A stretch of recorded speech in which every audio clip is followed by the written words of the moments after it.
Hello, everyone, and welcome to this episode of Education for Change. Today, we'll talk about one of the most pressing challenges of our time: inequality in access to education.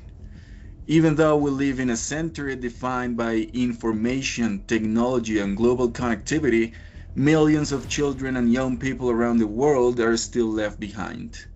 Think about this. According to UNESCO, more than 250 million children are out of school globally, and many of them live in rural or marginalized communities. This isn't just a number, it's a reflection of social inequality, economic barriers, and a lack of educational opportunities that urge need for action. So now we're gonna listen to Professor John. Please go ahead. Thank you so much, Carlos. And we are going to emphasize in the analysis that this challenge directly connects to the Sustainable Development Goal 4, quality education, which seeks to ensure inclusive and equitable quality education and promote lifelong learning opportunities for all. However, as long as access remains unequal, this goal cannot be achieved. Educational inequality also reflects SDG 10. That means reduced inequalities because when access to learning depends on where you are born, your gender, or your income, we reinforce cycles of poverty and exclusion. The researcher Amartya Sen, 1999, explained in Development of Freedom, education is not just a service. It is a fundamental freedom that enables people to expand their opportunities and participate fully in society.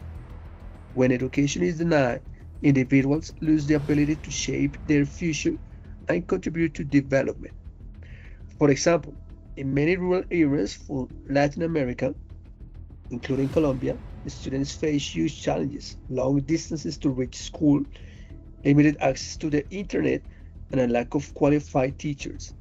These conditions make it difficult for children to compete equally with their peers in urban areas. This isn't only an educational issue, it's a social and human rights issue. Education is the key that opens opportunity, empowers individuals, and breaks cycles of poverty. Isabella, now just give us our solution. Okay. Okay, so how can we address this challenge? First, governments and the school must invest in infrastructure and technology. Providing internet access and digital devices in rural and low income areas can significantly reduce the educational gap. Second, teacher training is essential. Educators must be equipped not only with teaching strategies but also with tools to integrate technology and inclusive methodologies that reach every student. Third, community involvement plays an important role. Families, local organizations, and private companies can collaborate to create communities, learning centers, scholarship programs, or mobile classrooms that bring educational close to their remote areas. Finally, we must promote inclusive policies that prioritize vulnerable populations such as girls, children with disabilities, migrants, and those living in poverty. Equal access starts when we recognize that every child deserves the same chance to learn and dream. All right, thank you so much, Isabel, for your contribution. So, in conclusion, to sum this up, inequality in access to education is one of the greatest barriers to sustainable development.